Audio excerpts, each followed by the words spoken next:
Mesdames et messieurs, bonsoir. Aujourd'hui, dans votre émission L'Homme et son temps, nous recevons le poète Lutumba, président de l'orchestre Bana Oké. Célébrité de l'orchestre Oké Jazz, il est auteur, compositeur et guitariste. La profondeur de ses chansons lui a valu l'appellation de poète Lutumba. Lutumba est un modèle d'artiste fidèle entre les deux rives, Brazzaville et Kinshasa. Car il est longtemps resté dans l'Oké Jazz depuis sa jeunesse et n'a jamais trahi la confiance de Franco de mi-à-mort, si bien qu'à un moment donné, il fut assimilé à Franco. Il est la cheville motrice dans la réalisation de plusieurs œuvres d'Oké Jazz. C'est aussi grâce à lui que Franco a pu se frayer une place de choix parmi les grands solistes. Il a aussi joué un très grand rôle du côté rythmique dans Oké Jazz. Compositeur, ses chansons ont toujours fait tabac. Longtemps parolier, il a beaucoup travaillé avec des jeunes comme Pepe Kale, Samangwana, Madilou, Biliabel, Ndombe Opetum, Joski, Carlito, Papa Wemba, Defao, Monda, que sais-je encore. Il n'aime pas beaucoup les médias jusqu'aujourd'hui. Il aime travailler dans l'ombre. À la mort de Franco, Lutumba avait déclaré au cours de l'oraison funèbre: Franco, tu es mort, mais pas avec l'Oké Jazz. Nous sommes là pour la continuité et non pour la relève. Simaro, bonsoir. Bonsoir, madame. Monsieur Simaro, comment devons-nous vous appeler? Simaro ou Lutumba ou encore autre chose? Je m'appelle Lutumba Simaro Ndomanon Massia. De mon vrai nom, c'est Lutumba Simon. Mais vous allez choisir lequel préférez-vous appeler? Je vous appellerai donc le poète Lutumba. Poète Lutumba, dans cette émission, nous invitons l'habitude de se présenter en se basant sur leur arbre généalogique. Donc, il faut yebisa biso, botami, mwana nani, esika nini, et pas wapi. Ngai nazali mwana papa Pierre Mbaki na mama Marie Kitala. Nabotami na Kinshasa le 19 mars 1938. Nasali moi ba étude na moke na Kinshasa kaka entre Saint-Pierre et Sainte-Marie. Nabali maman Kelani Hélène, nazana bana motoba, basi misato mibali misato. Nabandi musala na ngai ya Lindanda, d'abord non Lindanda avant comme musali nzembo. C'est dans les années, vers les années 59, 58, 59. Dans moi, l'ingoma moka mouké, toujours bien avant la quartier, voilà, à l'époque Saint-Jean, toujours bien yango, Micra Jazz. Après, tu es ça là, Congo Jazz. Bisson a fait un condo Gérald Madiata, un condo Lola Chequin, un condo Raymond Branc. Alors, on a 61, Ghana Kotina Oké Jazz, Pembe na Franco, Tiliwanaye, le 12 octobre 89. Nakatiote, kasi nalingi na yeba, école nini osalaki, soko kendeki otangaki ti classe nini, ndenge nini, bolaki ko vivre, ba parents no bazala ko sala nini, yebisa biso. Nakendeki musika te na ba étude parce que mon pépé oyo oyo epesina kazaka oyo bengali le poète et c'est bengali nga makasi. Donc tata nanga azaki maçon, mama nanga ménagère, bango bato beaucoup la kinga et nazali mwana liboso na libota ya tata nanga na mama nanga. Donc nazali mwana nsomi parce que biso tobotami mwambe. Mibali mine basi pe mine. Tenga bana boti mibali misato basi misato. Donc, mon pépé wana ya mosala ya miziki et puis ça qui nga kokende mo musika na ba étude. Et c'est vrai que ezala ki elelo la kati na famille tango tata na mama ba ki nga na bandi ko beta guitare. Na tango wana kozala na mwana abeta ka saka mosala miziki na kati ya famille, c'est comme si vous en assassin moko na kati ya famille. Donc ba kokaki ko sepela na ngote. Mais et ko sala make sima ya mwa bambula bapara quand même bamoni mbano pe mbuma ya musala yango na leli bango na zongisi bango na mabili ba utaki na lokumu nyonso. Vous êtes né à l'époque coloniale, la colonisation belge. Il paraît que c'était la plus forte des colonisations.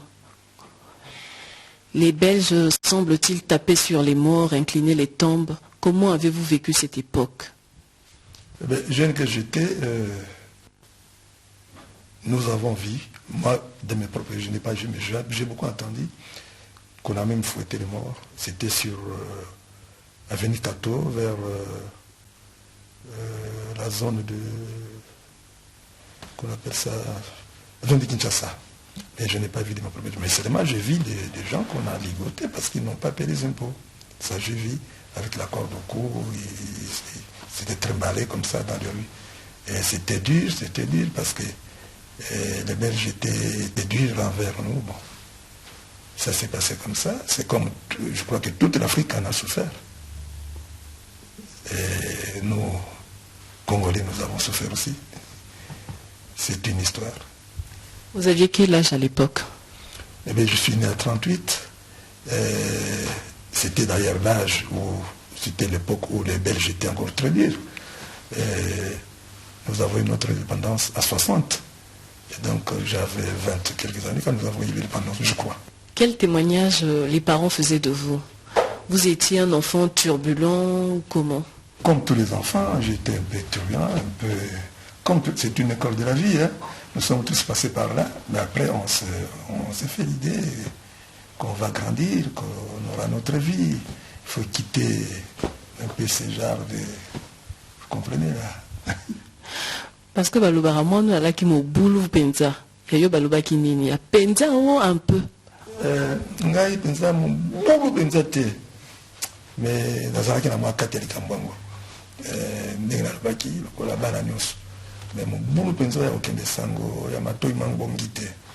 Parce que babote surtout maman na ngai azaki tellement kolonga ngai mingi koteya ngai que na kati libota na ye bana mwana mobali te mwana liboso ezali ngai. Donc il faut avoir la responsabilité na ngai koya sima. Et c'est vrai que les gens ont souffert. Les parents n'ont pas qui m'ont dit mieux, tout bah païen. Ah non, bandimi makasi d'abord on a baptisé na catholique. Tata na maman na ngai babala na kina catholique. Ngai moko na sali mariage na catholique. Donc après tata na maman bakende kintwadi, bakufi na kintwadi. Ngai na tikela na catholique.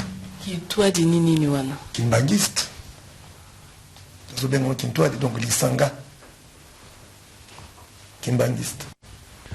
Poète Lutumba, Lumumba na Kazavubu babundaki pona indépendance à Congo belge. On a simé comme à RDC.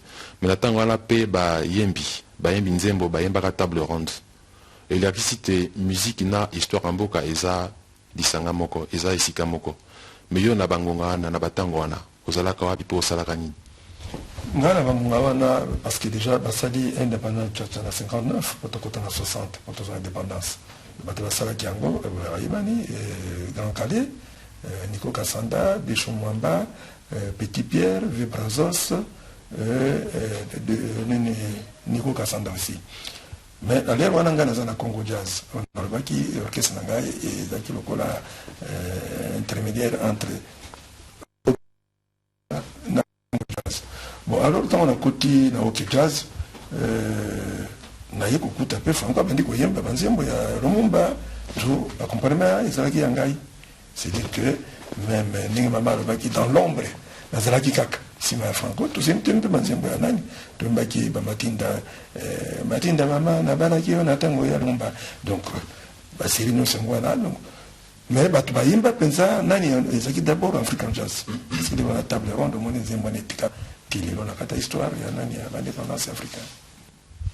Il y a un autre qui peut que tango indépendance est commis et fondé de musique na katia RDC sur le plan culturel bato donc ba mako yemba mingi ba grand musicien to ba bango ba grand calais ba banimpe lokola mais yo penza obimaka mingi te. Est-ce que ça pour na ba raison ou la type chose kasko to oui ça chose kasko to penza lokola yo mesana ko na anonymat ovani na pembeni oza héros dans l'homme. Est-ce que ça pour na wana biso to ko sentir que penza na musique na batango wana te? Kombo na nga penza koyeba na ndenge na mutuna na yo et mati tango na koti na Oki Jazz na 61 en mois de mars. Donc on a vendu la Franco, c'est grâce à Franco, c'est grâce à Oki Jazz que bato ba découvrir talent nanga même caché, o ya kozala grand compositeur mais na zaki na guitariste on attend wana tozaki 3 accompagnateurs na Kisasa donc Bécho Mamba Armando Brazos et puis ngani kolanda bango nakina makombo na ngami ezaki na komata lokola omoni ata nzinzi ya matima mata lokola ata kumba etumba lokola ndeki te donc azaki nano na moi assez mais étant le gouvernement qui jazz na Franco vraiment avec le temps de nazuka zaka ulatsanga ile lokomo na mo poète Lutumba poète na yana uti opesa nga na moni te obanda peza na lindanda mais lindanda wana nani moto alakisaka yo yango oikola lindanda wapi grand maître na yo penza zaka nani pe modèle na yo lindanda na tango wana pe aka nani moto alakisaki nga guitare ba première note na ngai papa moko tovandaki na baba na biso lesangi azaki ancien combattant aga la guitare na ye alors azalaki okende chaque soir azalaki célibataire koyede na mwa ba petite course alors nazosenga guitare na ye alors alakisaki nga ba première note mais après quand même ne kosala effort na kati ya quartier tozalaki na moninga moko José Manuel aza toujours vivant ye moto alakisi nga ba guitare mosusu ya mwa banzembo ya l'époque mais après ne kozwaka même professeur ndenge oluta koloba Raymond Brink azalaki mwana Citas mais akufi aux États-Unis mais azalaki vraiment guitariste de wana na style ya Django Reinhardt donc il y a un style mosusu fallait na kende koyekola un peu de jazz moto za komeka na modèle na biso voilà tokolo apekaki na bastyle ba Otis Redding lokola pe na États-Unis. Oui, parce qu'il y a un grand guitariste vraiment, qui est même aux États-Unis, des White Julie Kuna, un grand guitariste vraiment bien. Baïbaki, Tomana Guinée musique. Tout est même dans Congo Jazz, alors tant qu'on a na OK Jazz, il y a qui aventure na Europe, aux États-Unis, et des White Julie. Tout le belasiko kokota na yo na katia OK Jazz, uti Congo Jazz, OK na OK Jazz, mais et ça n'a pas rendu nini. Okutanaka na lwambo wapi bolobaka pe nini pe ba recrutaka yo na base nini salaka test to ba monaka ka boye na kati ya Congo Jazz pe balobi non mwana wana pensa bongi na biso tika tozo aito meme pa na biso.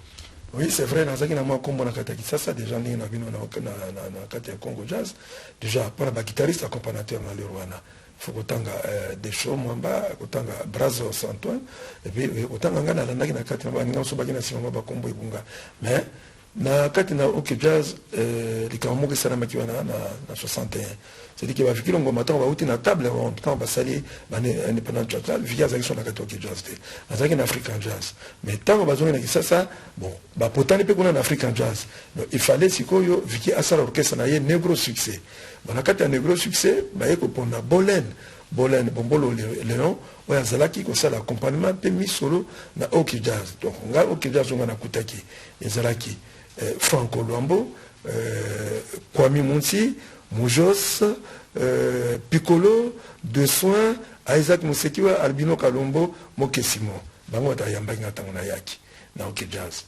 Mais on a remplacé Bolène. Bon, dès que tu as qui est test quoi maintenant, il fallait pas kamata. Moninga moko azaki na ako beta guitare na mandako un certain Don Bosco aza beta guitare bien tango bango basalaka tourner na bango bakendaka te bambandaka tango basali ba masumbuku bayebaka ye kuna de ba viedo banani bazana na kati ya OK Jazz bayebaka beta guitare bien alors tango bolena akomo kolongwa aipsi Franco no ngai na lingina longwa nazo kende na ngai mais nani kotika place na ngai na kende ko moyibite boluka moto bino bokotia ngai na la kisa répertoire les Rwanda ba tulaki na banzemu moko na kutaka na OK Jazz ba chéri tombra lokolo ba bolingo na ngai tout ça alors vraiment bonena qui gentil bon et pas na bango wana ba ninga batikela wana ba bino ezaki ko ma vote ba no kamata Don Bosco na mbandaka ba ninga wa mais sur place pourquoi tu kamata simarote fa quoi tu mais simaro za na Congo Jazz azaka pêche que c'est kuna est-ce qu'il y a à se préparer pas na biso pour les gens tu t'achima albino grâce à la simaro bien d'accord un soir on a vendu na ndako na moni Jean-Jean a proposé ngabino na OK Jazz on a besoin na yo Franco a besoin na yo au côté na OK Jazz effectivement la bombe binote la banga qui moke parce que wana zaki ba OK so ya minene biso zo komona bango mwana ni tout ça mais après on a du courage to pesa rendez-vous na Franco to kota na bien na bar Kebana na Matonge un après-midi dans Franco ta na Vespa to kotana wana to traiter bon na tongo na ngoba ya mbinga na 7e rue na studio Loningisa ya papa Dimitri mbinga kitoko bandeko ba mbinga ba wana tangiri yo bango voilà kokotana ngana OK Jazz siko tango koti OK Jazz nzembo aliboso o accompagnaka ezalaka nzembo nini ngana kutaki ba bolingo na nga azali mabe baninga tika lelo nga na tongaka ye biso zo ya braza chaque samedi on a feignant le wana papa feignant za dans le vivant feignant nkondo feignant mwana oya kende me papa le wana donc banzemo nga na kutaki ya mwana ba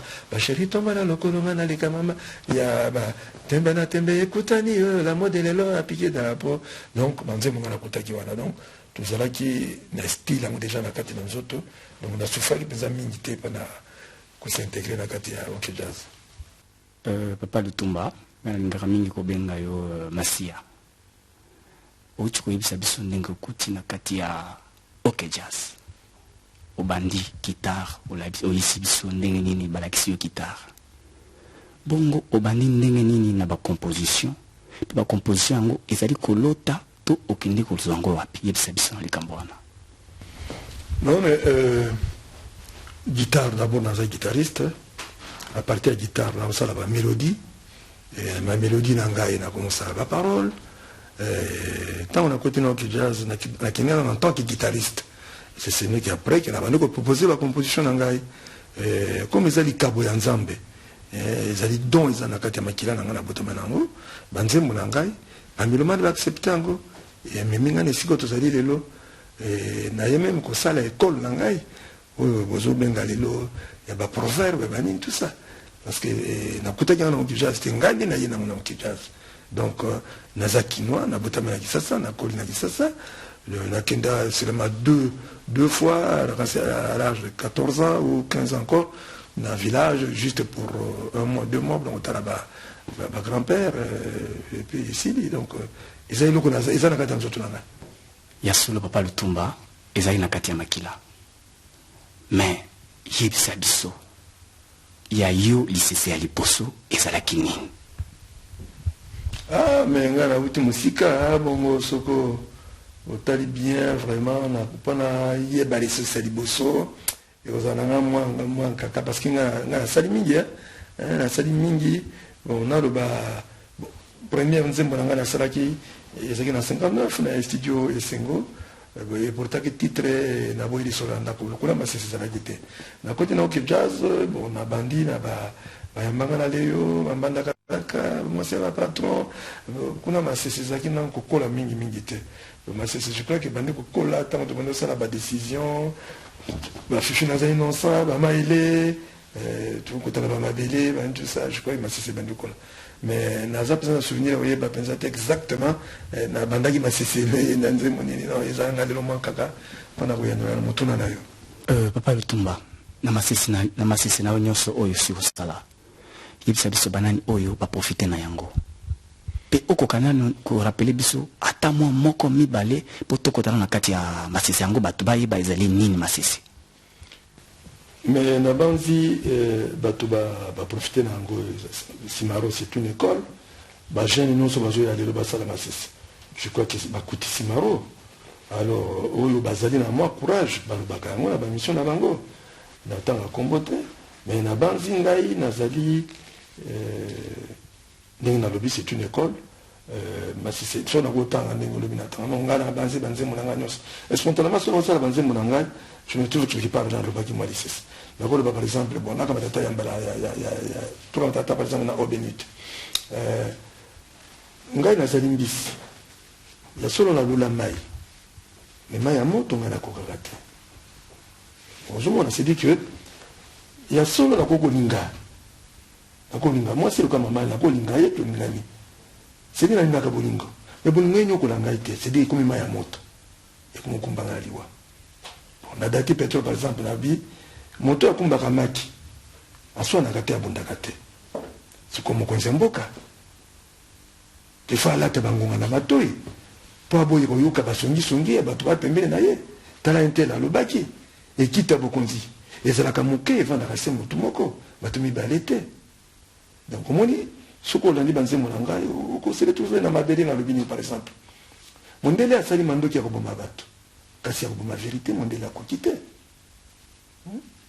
donc non na banzembo na ngai soko olobi ke tobandako soko ntango elaki tobanda kososola donc toyeba kososola nzembo moko en tout cas je me trouve que alors lelo naza na esengo ya komona bajeune oyo balandi nzela na ngai et ces jeunes là je crois que banzembo na bango soko oyoki kozala na esengo mpe akoyoka bango parce que nzembo lelo nzembo ezani nzembo yali message nzembo ezali teya biso tozolonga bato poko tovana na tosala mission na bino bato bazolanda biso bakoyeba yo tunaki motuna nini simaro ayanolaki eyano nini eske yango ne esengelaki na motuna o batunaki ye eske ezali eyano ya bwanya to adébrouiller yango kaka bongo mpona kosepelisa moko yatunaki motuna omoni boza na mosala monene bino bapanzi sango biso mpe tozali mosala monene na baresponsabilité toza nango na bamelomani mpe na kati ya publike na banzwi. Papa Lutumba Simaro, yo ozali mutu na masese mpe ozali mutu na composition mpona yo ezali na kati na makila masese na kati na makila outi koyebisa biso mwa ndambu na masese bato na banzi bacomprendre likambo ndenge nini ezali kose passe mais yo na bamasese na yo nyonso oyo soki kosala nzembo nini oyo soki otali lelo ose retrouve na kati na nzembo wana mpe otali olobi masese oyo soki na tali yango na kati ya nzembo wana motema na ngai kufikaka eyali nzembo nini?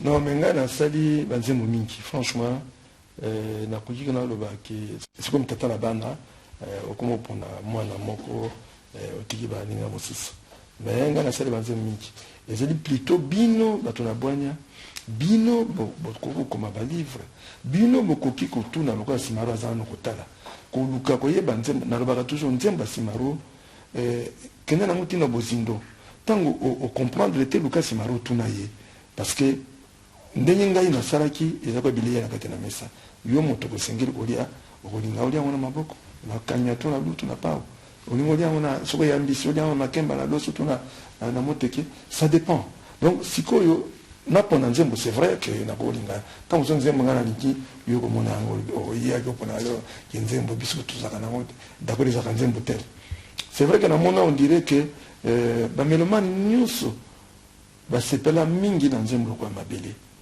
d'après ndenge naswaka na bango bamona ke mabele eloba makambo ebele na kati comme bamosusu babili eza lokola testament na nga mpe ntango nalobi ke mokolo nakokufa nkaki ekobeta titatu molobelaka bato maloba na ngai suka moto na ngai bakamata basala monima soki mopaya ye balobela ye sango bambanda bakolela bakosepela basinga na tiki et pourtant bafami bakosepela biloko ya na kini mais bindeni quelque part babi apusaki lofundu akenda na ye ebembe ya suso matanga te mais ata bosundoli ngai fami na ngai nzinzi mwasi na ngai mabele omoni wana bango bamonango ezali bozito ya epa naloba mingi mais naloba kaka lisusu mingi quelque part ndenge nauti kotanga banzembo mosusu donc nazali mokomi nzembo nakoma ntango ke pome yali na nazo banokoma kaka ndeko mosala nyonso okosala soko eza likambo ya nzambe okosala yango bien mpe bato balandaka oyo bakosepela mosala osalaka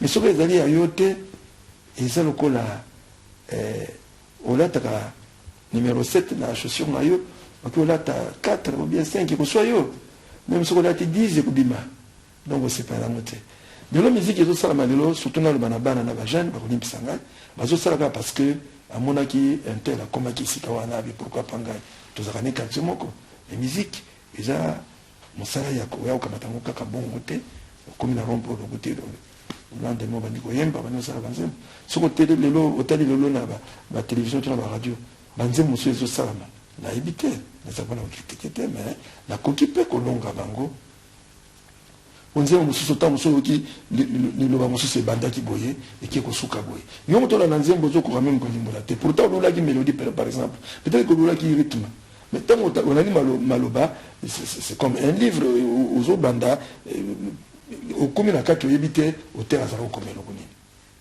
soki totali na ntango na biso meme ntango biso tokuti na ntango nzembo lokola ya vie edonganga chef d'œuvre lokola emewa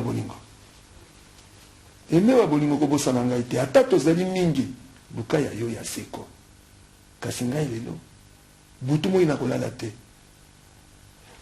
epai nyonso yo kokende kobosana ngai te ezali nzembo bolingo atonisi makambo ebele wana te apakoli banini tuza te mais kamwa ndambo wana ya lobi eza na ntina lokola lelo bacompositeur mosusu bali bazosala nzembo yule asalaki nzembo moko awa bayambi na mama moko akende so aux États-Unis bolingo na libala na ngai likambo libala na ngai nakolemba te mwasa zobaki libala na tuka na kolemba te ono so ya nango na kolemba te donc kosala nzembo ezali kaka dipungu ya kosala nzembo te na s'improviser na komina na compositeur ezo sala malelo mingi et parfois même na lisalisi ya bino bapanzi sango botomboli nga na komisika wana ok culture na biso tumemango kote wana tozokenda nango te parce que lobi peut-être bamikili mosusu bavoisin tovandi na bango bandeko na biso kaka na poso oyo bazosala musique bazouta nango na bade Congo oyo bake bapakolika mafuta bake mwangola échanger balobi ya bango biso nango biso mwankolo nango toza kodétruire culture na biso voilà eloko nakoka koloba na motu na nayo. Poète Lutumba, Franco parlait de vous comme d'un enfant prodige. Au moment où il semblait s'essouffler, vous lui avez apporté un souffle nouveau. Oui, je suis le seul témoin, le seul artiste qui est resté avec Franco, de 61 à 89, le 12 octobre 89 quand Franco nous a quittés. Il était très souffrant, il était en Europe, à Bruxelles. Moi j'étais à Kinshasa. J'avais mon billet et mon visa. Je devrais voyager le vendredi pour lui rendre visite. Et malheureusement, cette mauvaise nouvelle est arrivée le jeudi.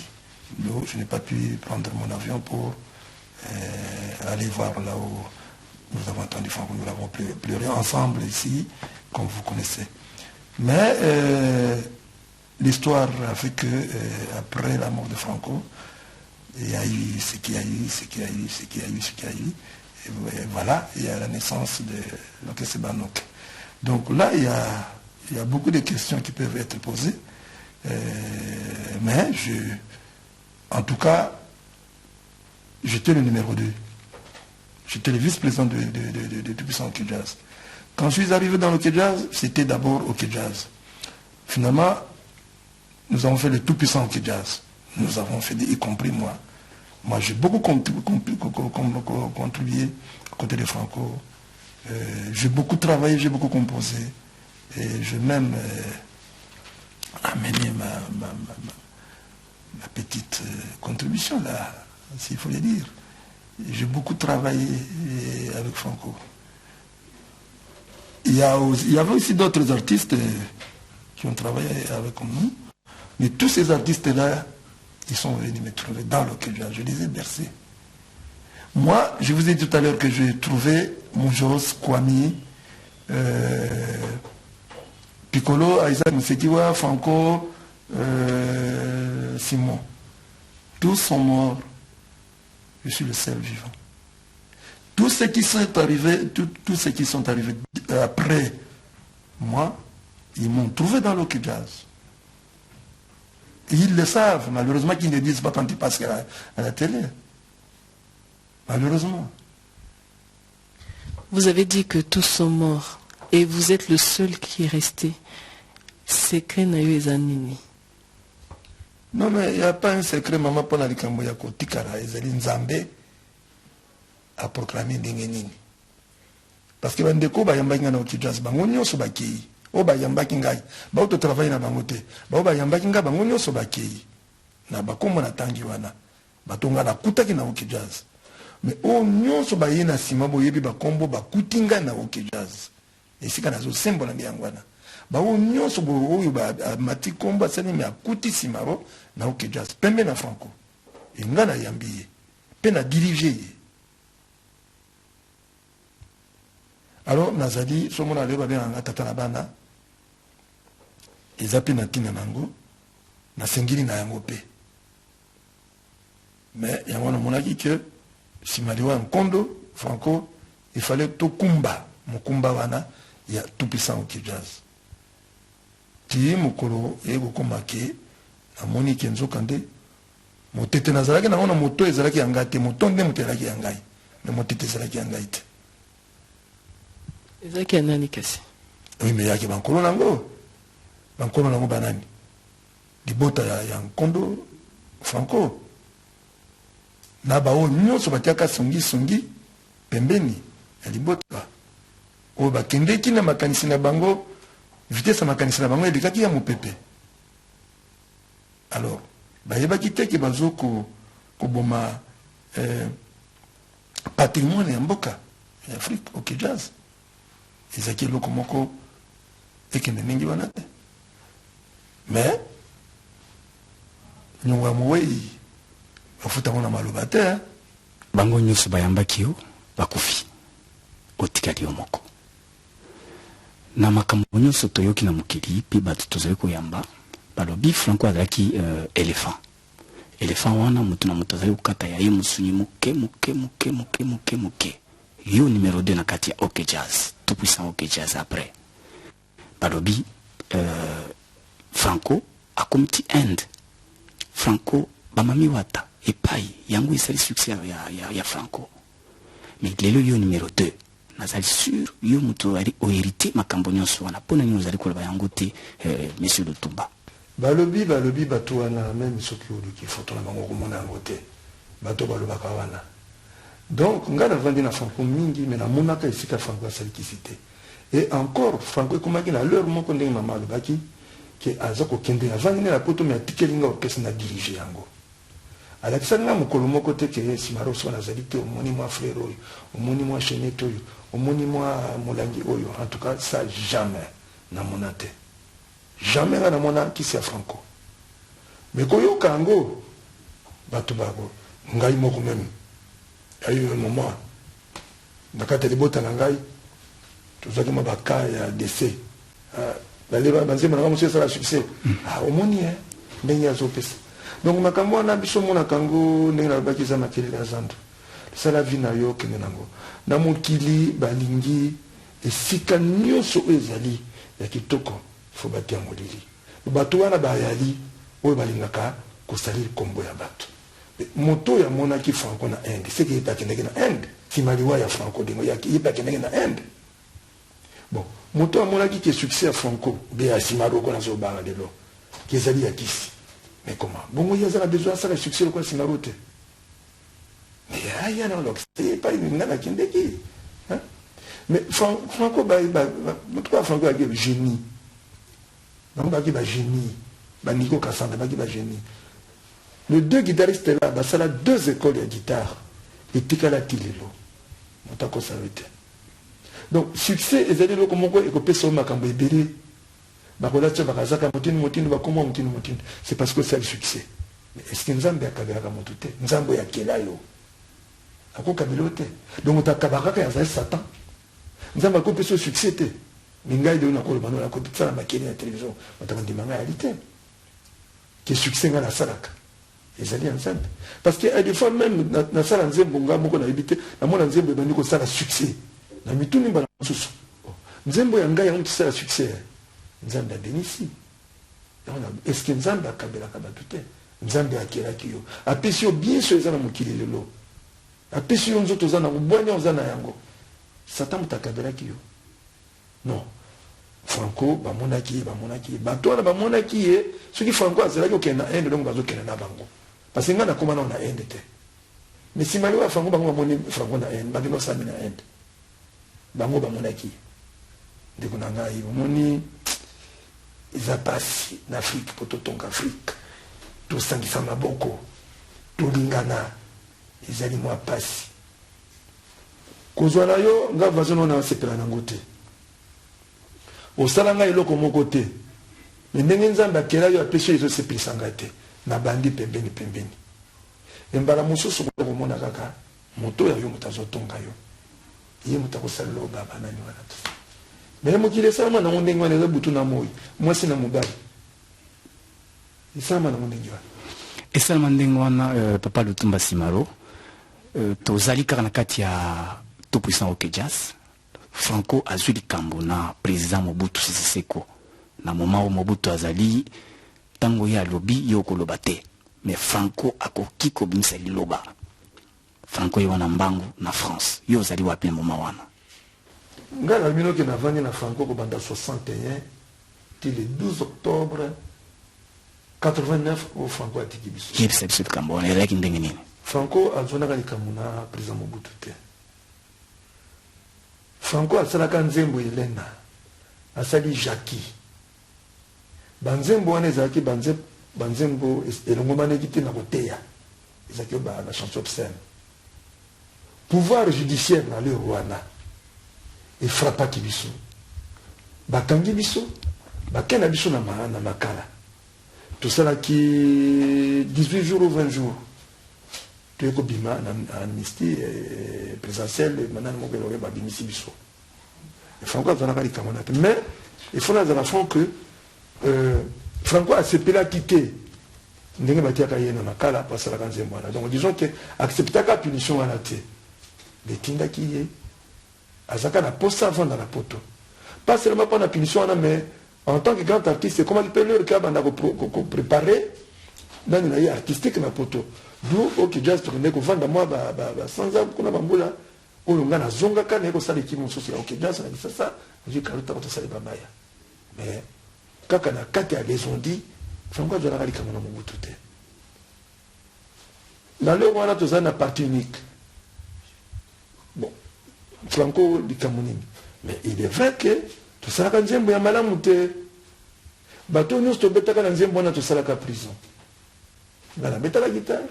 Ba joski ba yembaka. Ba tutu ba yembaka na mo Franco to kotaka makala. Yeko to ba ngene makala ba kelingi te na luzumu. Après to bimi. To zaï ba citoyen mboka, to sala kimbeba. Mbeko mboka frappa di biso. Merci Nganga Maël Mbala Liboso Andimi Mbeba. Pour poète Lutumba Simaro Andimaka Mbeba te lelo Andimi yango.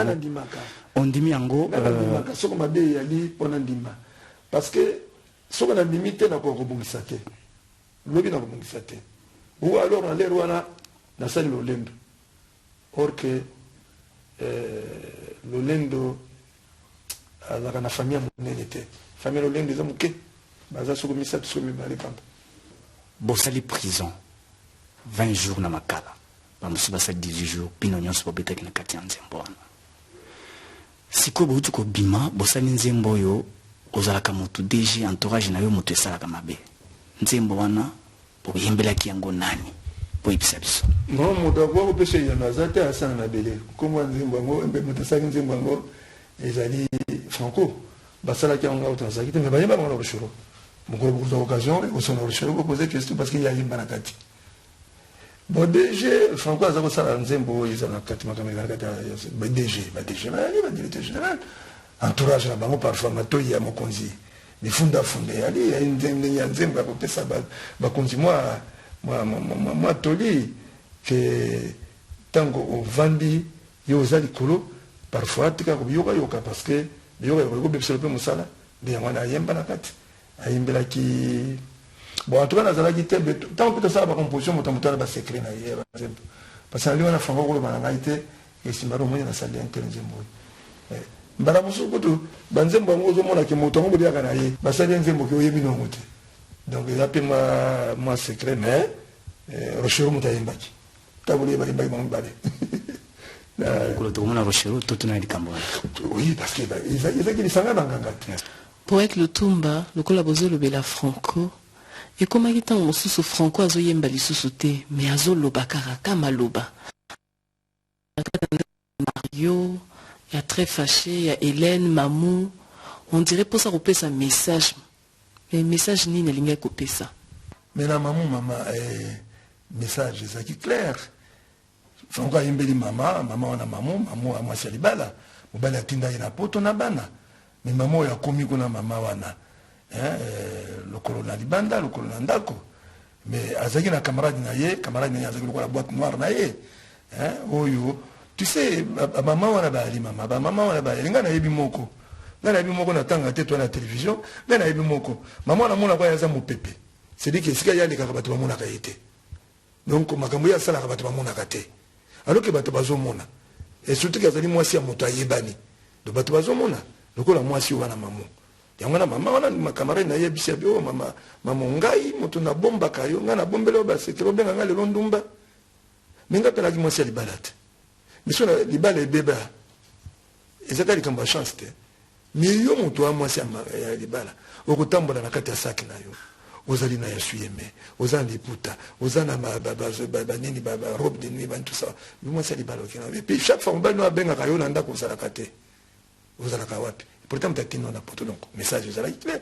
na Mario na banzi ba Mario pe bali ok non na ndenge maman ozala na mwa pata nonga na kotela libala hein donc tant de famille na ba mona ngate mais yo penso ngo yo kutu likamwana te ba Mario Bazali Franco azaki un grand compositeur un grand artiste na banzi ti lelo toujours na Franco te na Afrique si Mario Franco na toujours pe Franco na noté Franco azako yemba nyonso Franco yemba bolingo Franco yemba politique Franco yemba mabala Franco yemba nyonso kasi style wana kolobaka makambo directement wana olobi biso nini ako yemba te mazo loba penza mais identité na yete yo monito yebi ke Franco c'est dire ezaki style Franco ezaki identité na ye le moka kotaki identité wana oyo azoloba asali mwa mélodie moko alobi pour message n'est passé bien et les personnes a tali mais sur tali pe quelque part là sur landi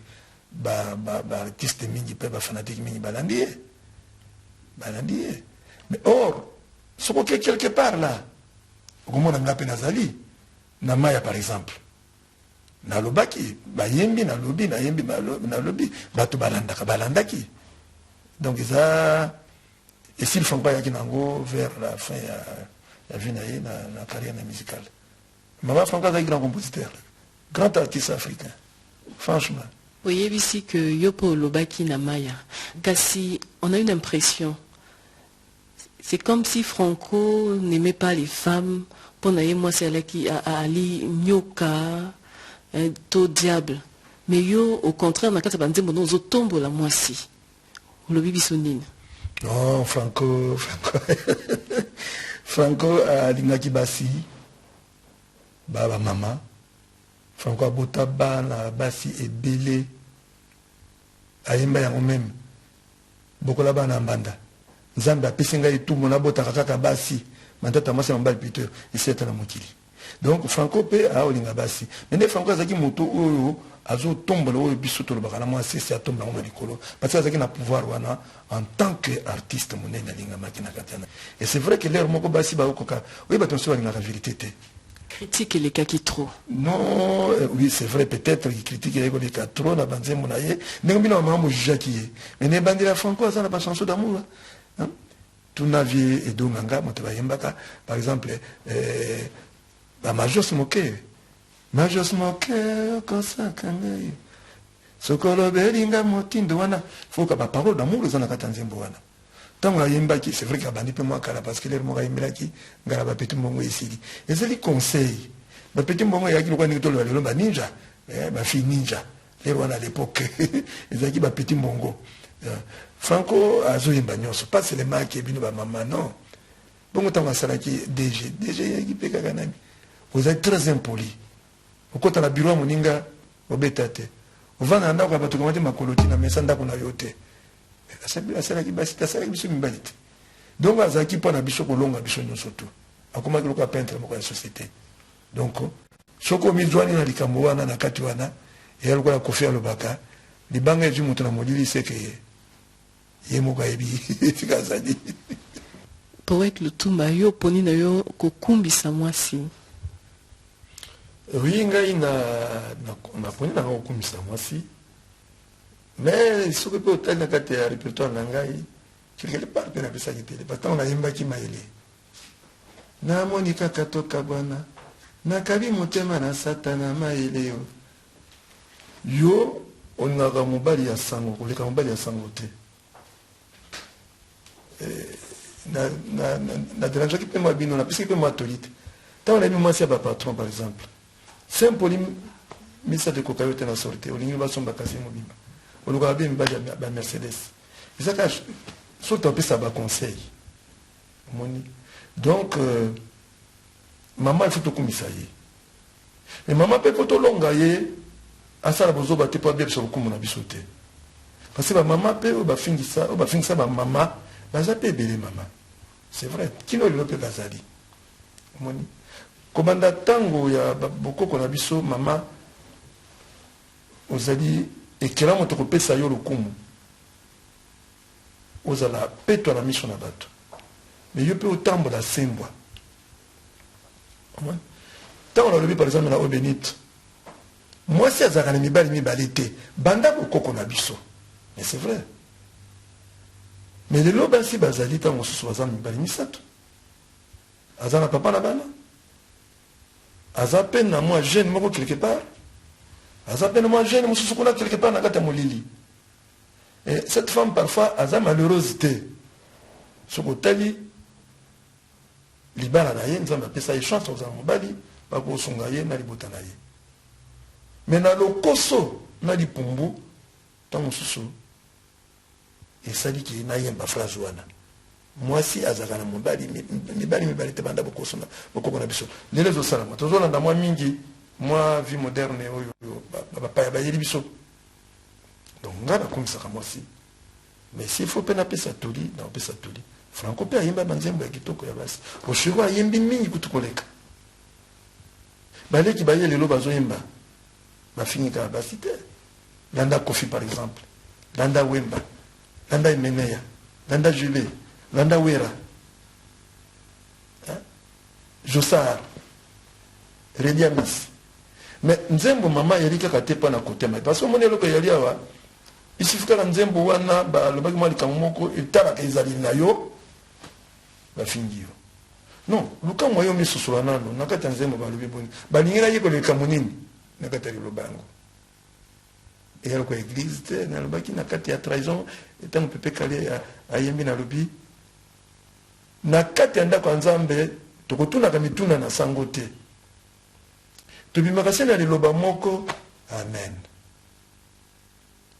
Donc na kati ya libala faut pas tozala osi ndenge wana to na kati ya société faut tozala ndenge wana lelo bolobi bamama bozokende likolo tokokana tolingi boyekoli botangi bamama topesa bino place yango mais bomoto no dignité na personnalité na yo mpe mama oyeba mpe kolatisa yango te mais yo mama ntango mosusu ozali directrice quelque part PDG quelque part mais ozwani na mbeba oyo nga uti oloba wana parce que ntango yo osalaka eloko oyo ndenge fango ndenge na mamu yo okanisi ti bato bamonaka yo te ke bato bayebi te zokande bato bamonaka yo bato bayebi esiko bakoka kotia yo na likolo mbala moko bakitisi yo parce que yo moko omipesi vi oyo bakitisi yo ntango biso tokoli basi balaki bandumba mpe balaki me bandumba biso okutaki meme awa na brazzaville nga nazoya toza na franco awa apartir ba 61 chaque samedi presque tozobeta awa me bandumba ezalaki kindumba oyo ya bosoto wana te omoni parce que ndumba mosusu kaka azalaka nde pesa mobali ya surte mais ndumba mosusu abimi ozopesa ma respect.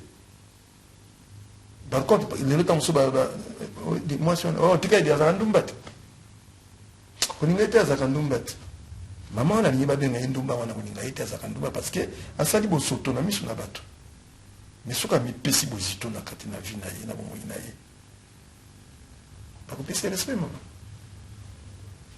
tokoyemba na ndenge franco ayemba na mamu te biso mibali franco mpe ayembeli biso bongo mario kasi ndenge na kuta koloba adonjon bino olobaka wana bazali te ta mobali kitoko lopoto moyen te tout ça mais loboko ya mobali eza lolendo soko ekuti makelele ya kasa na poche soki ekomi ndoi ya mbote ya mobali pamba.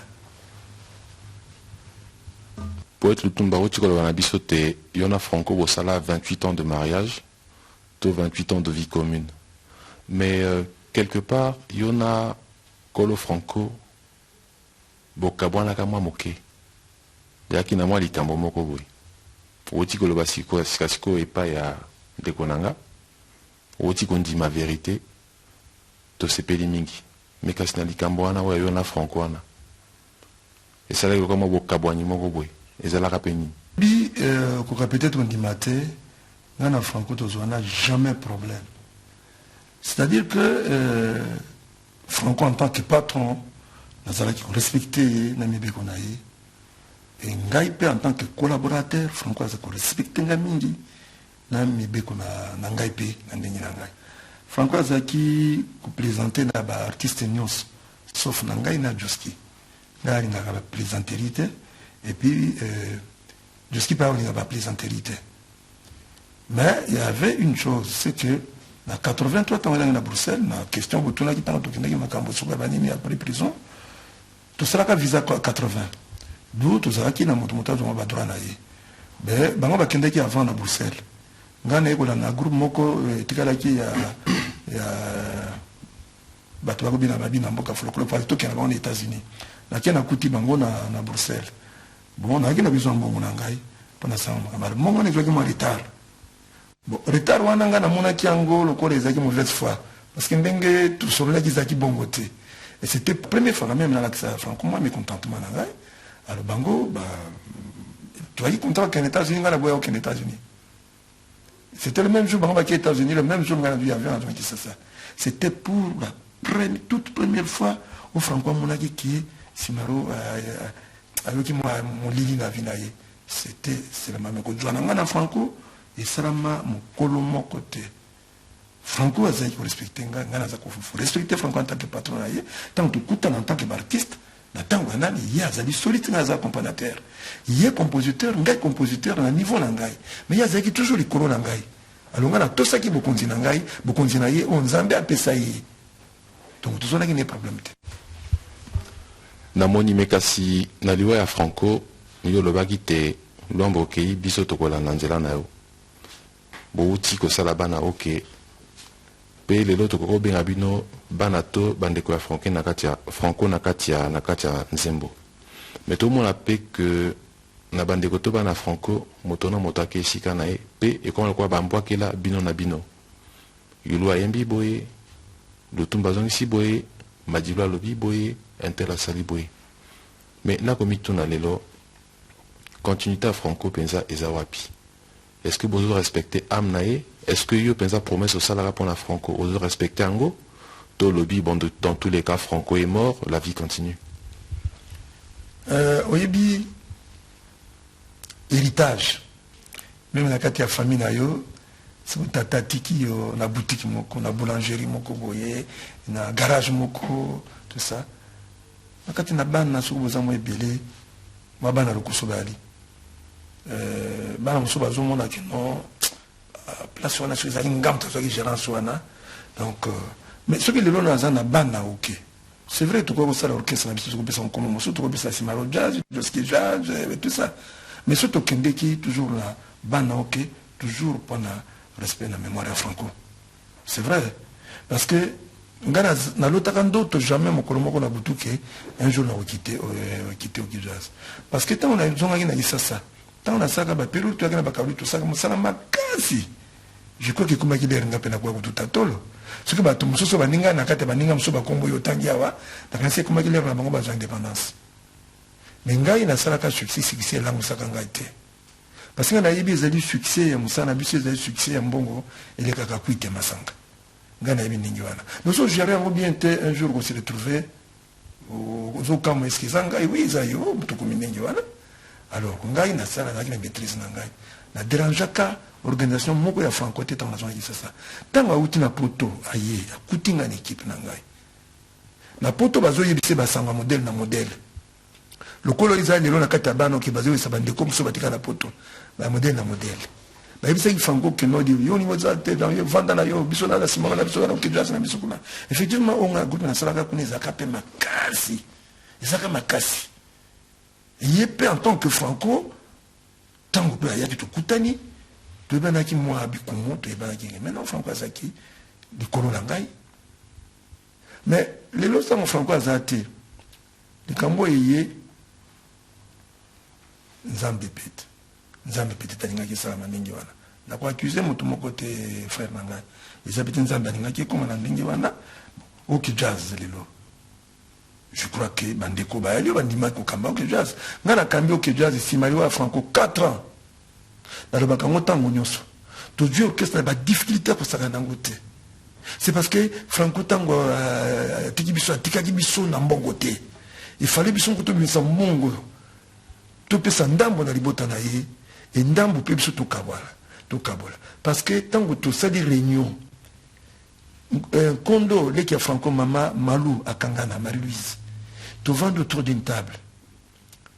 To tunani ngana tuniye. To ko kamba o ke jazz ndenge nini. To ko sala nini. Nakati ndako Franco na limité. Na ba bureau ya Franco na ba kala ka Franco. Abi ya pesanga tango na kanisa. Ngabite yo kamata batu ya bureau, kamata équipe technique yo tikala ba artiste. Alors dans ce cas, yo kamata 60%, pesanga 40% ngana ba artiste na ngai. Ake aya le bino na koka ko gérer binoté. Na koka pe ko gérer batu ya bureau te. Bino kamata 70%, on pesanga 30%. Donc yé la famille. Na tuna ki baleki to sangana ki bien, to banda ki très bien. To kepoto, to zongi. En tout cas, il ko moko ezala kité. Et là, comment ils ont quitté. Mais, brusquement, quand même, la journée, maintenant, qui t'a quoi, Mboula, Simaro, Nati Moazul, quelque part, dans mon lit, qu'on a dans mon baninga, on se pèle sa moto. Alors, tant que nous sommes moto, soit lingi. Tiki était, ne magina obéni, tout le monde a soit simba moto. Tika ya simba. Bande comme ça, bakanisa qui même micro, zoko autant de ngawana ngana kasi. Comme ça, on kanisa qui n'a pas ça, on mieux que yo. Les âgés des dames. C'est lui qui t'a ngana muni aux autres bêta dames ngana tellement zomo la berre mais sur sala. Mais tant qu'on va bever simaro corriger un peu mieux quand on a notable la montée bêta dame non dans zomo na suba pion te wana zolo ba non que soko tia que me le 6 dans zomo na ngoli susute. Le tango bango ba ji esika wana na makanisi bango bazala ki na ngo ba kokite. Ngana tika ko ki jazz et bima ki meilleur orchestre. Dati Petro meilleure chanson. Madilu meilleur chanteur. Gilles Dalungana meilleur guitariste. Enfin, votre serviteur, le poète, le Tumba, meilleur compositeur de l'année. Et juste là, il y a succès, on a n'engagé pas comme le bagate, tant qu'on bondeye, il n'y a pas souka. Alors que Massoua et Koufika n'a les bons. Je n'ai pas compris. Et ça, m'a dit ça, mais Bandekoua n'a bien un assassin. Là où ils sont, tant Mazoula, n'a pas de Nakangai, n'a qu'à s'y bailler la responsabilité de la Katelokoana. Pour être lim, c'est un Bandekongo Banani. Non, non, na âge nanga lelo nazana tango saka ba polémique wana te. Mais bami yebi, c'est vrai, na bami yebi. Na banga bango te. Na banga bango te mais bami yebi. Bami yebi ba bazaki na kateli kitawana ya kolongola simaro. Na lobaki ya wana mama, bango nyonso wana bandeko nyonso wana bayaki bakutingai. Na yambi bango na maboko polele. Na yambi bango na kombo na Nzambe. Moko bayibi ndenge bayaki. Ouais, yaki boya yibi, mais ayebi ninga kutaki simaro. Mais au moni mbongo yaka na makamuna mo ebele, mais bande ko mosusu ngana sepela ka kemisika bango ba yali. Na o bazwana ba bazanga, na kanisi moko afanya nesika na ye. Eza kitoko mingi. Kutanga komone de ko réparer loko nini. E ko réparer eza ver cassé ko réparer loko nini. Mais tout ça ka bana oké. Na mémoire ya grand très bambo et qui le na répertoire biso betaka nzema Franco yali e betamaka omoni monoko oyo akotonga Brazzaville le la mokolo moko abina comme ça Brazza le États-Unis na maloba c'est comme peu kokolo talandoto qui osa riche wala mo qui osa toujours pauvre bakanisaki mingi alote le bazo kanisaka. Tozongela lisolo ya bana oke tokota na kati ya lisolo ya bana oke bobandaka bana oke ndenge nini bozalaka bino boni mpe boza bino boni lelo na kati ya bana oke tobandaka bana oke touti na oke jazz ntango baekarte simaro balinga baekarte simaro alungwa na oke jazz baleki nyonso batravaki na ngai babwaki kotikala na oke jazz oyo bango balingaki basala wana bamonaki ke non mokambi na bango azokende na kombo na Nzambe lelo nazali liboso eloko ezosalama eza document ezotikala te lobi bete simaro bazala te bakolanda bilili bakolanda mongongo ya simaro na témoignage na osala tosalaka réunion moko te ke tozobomoke jazz nga nasalaka réunion moko te na musicien moko te ke non lokola balobi na nga boboyaka tokenda na biso jamais ezalaka ntango bango baliki na télévision balobi ngai nasepelaki nango te parce que namoni mingi bali wana ndenge nayoba ngai nayambi bango mingi bali wana même na niveau ya libota ya nkondo franco leki na ngai pauvre Marie-Louise mais aza kotanga na poto mais nakanisi na kati ba œuvre na ngai moi pata pe ali bafutelaki ba étude donc d'où azopesa ngai respect mingi nalobaka na Marie-Louise bona ndako na ngai na résidence na Sange totikali na mokumba oyo soki eza nécessaire okutinga na alali la musangai soki eza nécessaire okutinga na vandi telimisa ngai soki ezali nécessaire na telemi tindeka ngai tokende liboso malisa bien ngai yaya mais mokolo wana Marie-Louise alukaki ngai te e na ntongo nango ntango nalakisi kanda na télévision nalobiki kobanda lelo naza so na oke jazz te namonaka mwana moko te grand fanatique moko te na bao bavandaki na Franco encore moins leki na ngai Marie-Louise te baya kotuna ngai yaya likambo nini namoni na télévision d'où bazalaka sûr na kuna bango alors Joski amoni ngai alobi vie ozomona te ke tosala mouvement na biso or ngai nazalaki na idée wana te na ngai na travailler ngai moko compositeur na guitare na ngai naluki Sambangwana naluki Joski naluki Ndombe Petum naluki Yulu naluki tosali nzembo tosali te non ça va to ko sala motapesa kombo ya bana ok Joski Kambukuta de tosali orchestre tosali yango ngai nazali Joski azali vice-président Ndombe Petum administrateur Makoso administrateur Jirida Lungana Sebene tout ça qui m'a ébélé en tout cas dans le bagaka famille bi matote no ki jazz bon donc jazz moto moka tika kite ba moto ba aki simanangai nzete ba betela mbwa est-ce que ba banga ko betela moto mokolo mosusuko pour ça ko bete yali donc bango ba mona ki o yoko to simaro nzete mo beso ba sali oboyi bongo ya kokauka biso za biso ya kokauka donc babanga ki kotika na kuna nde likama ibima na katana kijaza yango wana mais to continuer na kombo ya ok ezali ok pe ezali tanga na kutaki pe no jazz na kutaki pe nzembui bana ok baye na odemba rumba ya sika na kati ya lipopo donc bana ok pe mama bam juste ba yembaka je crois que ba Célestin na nganga et donc ngaba yemba pe yango tontaka na kata famille manoke donc tout ça que les camarades ça ngana trahir Franco te mais c'est vrai que ça nature ngate so ko yebinga bien so la histoire na pas na uta okomona ke naza moto yo na ngaka ba problème na vie na ngate na luka jamais ba problème na bato na ngaka pe ba problème zo ngate en tout cas na banga na ngate mais bande comme so ba li ba ningi faut kombo na yeza la kana actualité ba lo ba kango toujours lokola kombo ya Kristo na lembo ya zo kango lokombo voilà les kambo salamaki mbuta basali tout po ok jazz panzani pe po koti na bana ok na banzi yo zali kaka sage na ndenga yebi ozali nganga maile monene soki orobile lo pesa bango conseil ba bakei pe opesa bango malisise moko po etambisa bango ti bomo ina bango e ko na ndenge nini avant de répondre biso na likambo ya mbambula boni lelo bana ok ekokisi na kati ya vina yango et l'album combien bosiko sala tilelo ben ok kokisi lelo 10 ans hein, parce que ça m'a dit na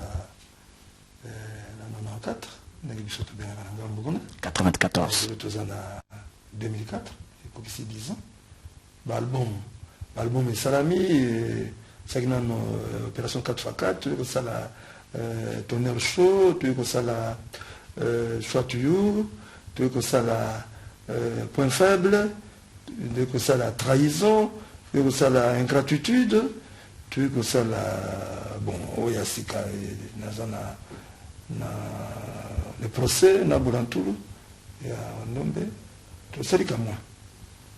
C'est moi mingi hein. Pour tu répondre na moninga ngai ki tokutanga bakombo na bango te. Lokola tokutanga bakombo na bango te. Na lingi yo pesa bango lisese pe ete ya bango. Bandeko kende bandeko tozaki na bango kokabana eza eloko ya kalende kuna ngai kokabana tokokumisa ngo te parce que kokabana lelo même mokili ezokabana ndenge ya mabe mais na banzi bande ko bakene na ngai personnellement na zana pas un problème te mais makanisi bango kene ke tellement musika bangina lo baké liboso yo kumbisa mbolo ko mukumba tala makolo na ye po zo pesa ye est-ce que koko supporter makolo na ye parce que tango yo luli po kamba ilo kwango est-ce que koko kayango est-ce que koko kayango peut-être que yaro ka ndenge mwasi na ndako muninga te uzoke na moyibi metango tata wana bino kamata na yo ye akomi kilo mama wana azalaki moko bakomi ebele ezaka ye moko bakomi basi misato.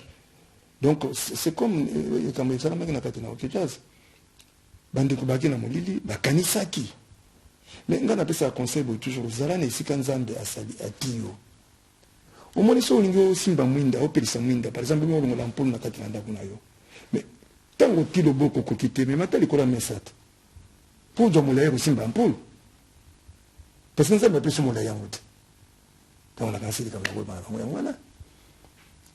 Et ça et pas ça la passe parce que au moni bateau mingi bakola na katalika mbwango et ça va bango passe mais non tout ça na katia bana OK ça dit tillo parce que c'est d'abord ndekunangai d'abord le poète Lutumba nazali na une longue histoire bino so waki bilenge bokoli na musique ya Simaro bozana ba souvenir bozana ba nostalgie o yari ki non soko donc Simaro azali nanu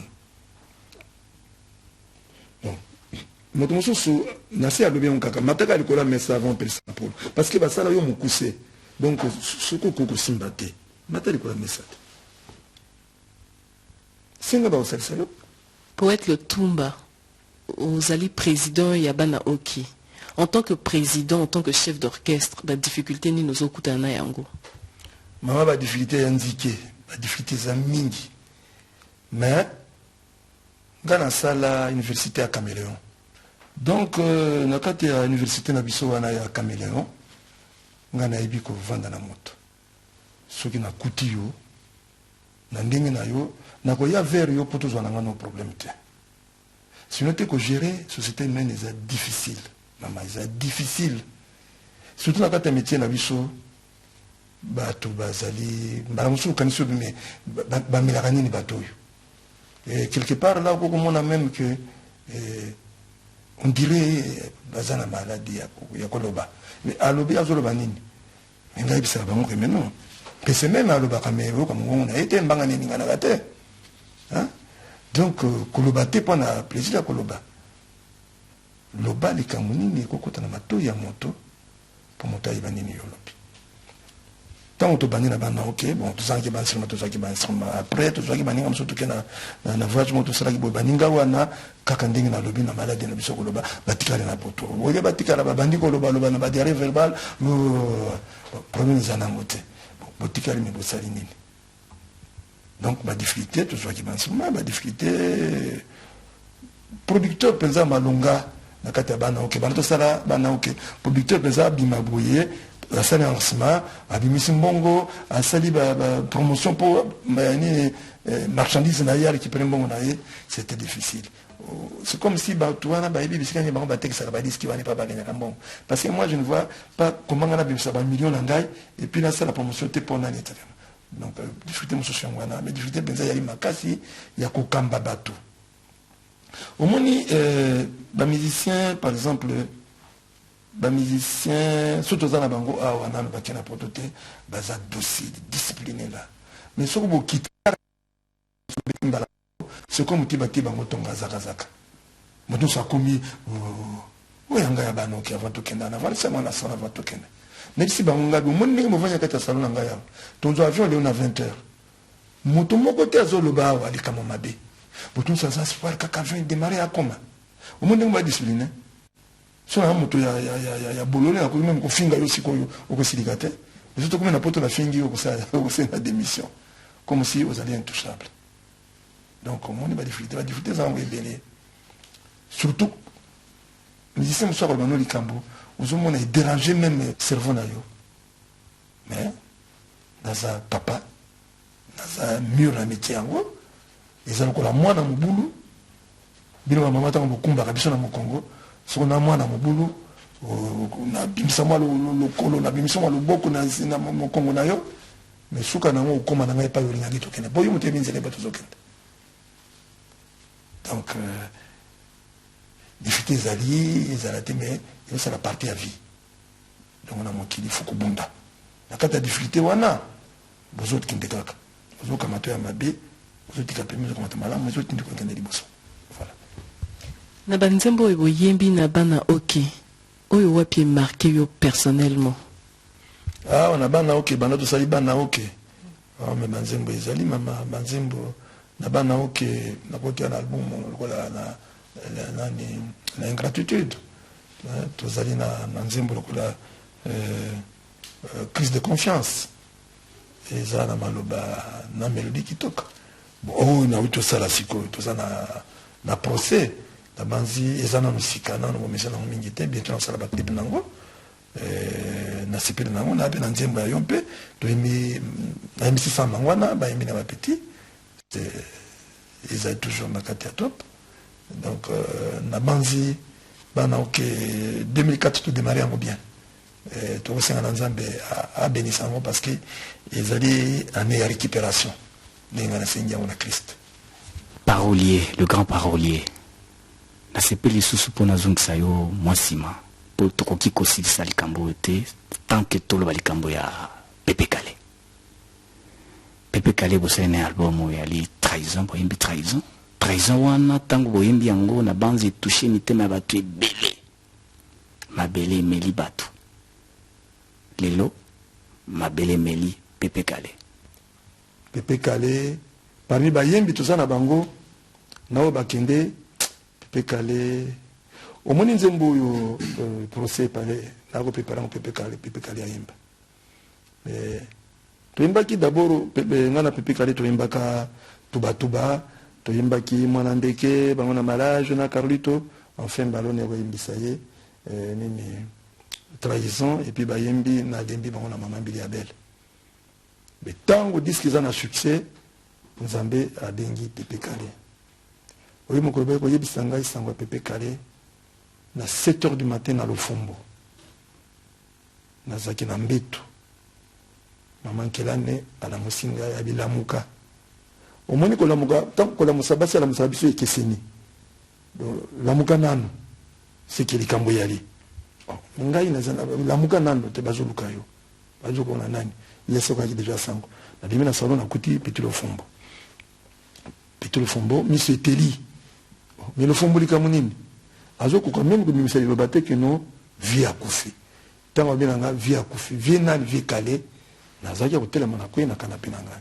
C'est vrai ils a qui coup de foudre pendant ngai d'abord bana tout na Libreville tout ça ka voyage moko na musée na Libreville tout zongaki to ki artiste belé tout temps insulté.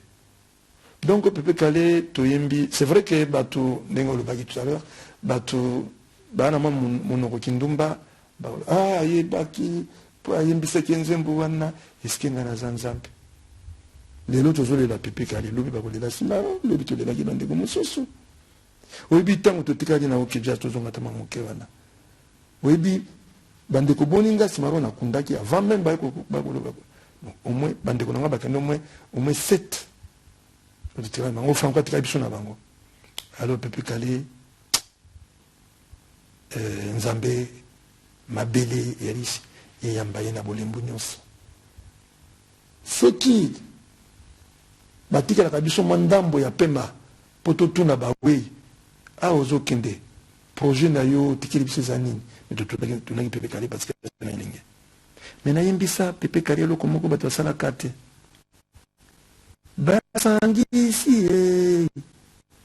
basangisi lokumu na ngai na mbongo dokotolo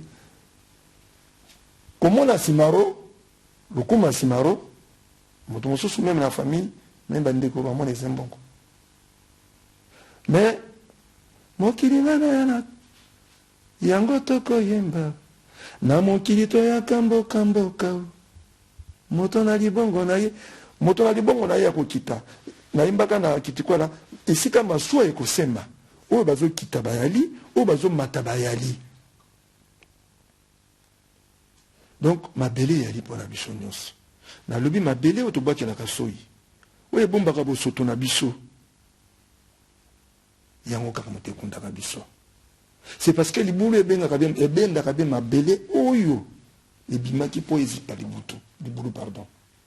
Alors mbisi balambaka ye kaka na mai et pourtant mbisi azalaka na mai bongo ya moto mikolo tosala na mokili eza mokuse mais nakanisi na kati ya barecherche namonaka mpe pa tokendaka kitoko yali parce que tozongaka te donc mpa na pepe kale nzambe ayamba ye tozali na bayimbi motuka ya pepe kale baye bachanteur ya compétition sodi bapaya bavandi bati nzembo pepe kale azoyemba sans micro mpe oleli pepe kale nzambe ayamba ye nzambe ayamba ye nzela ya biso nyonso. Poète Lutumba na lingito lobela penza lisolo ya bana oke ya lelo namoni te na bana oke lokola bino boza na oyo tobengaka crise d'autorité dans le poteau. On ne sait pas qui est réellement le président ou on ne sait pas qui doit occuper quel poste. Pote lelo sango esi etamboli mokili mobimba misusu bana poto yoza na Congo Brazzaville joski kuna pe asalima likambo moko boye yebisa biso qu'est-ce qui se passe réellement na kati ya bana oke. Non, c'est faux. Joski asali likambo moko te et puis oyo baza na poto mpe basali likambo moko te. Histoire ezali boye tokendeki na poto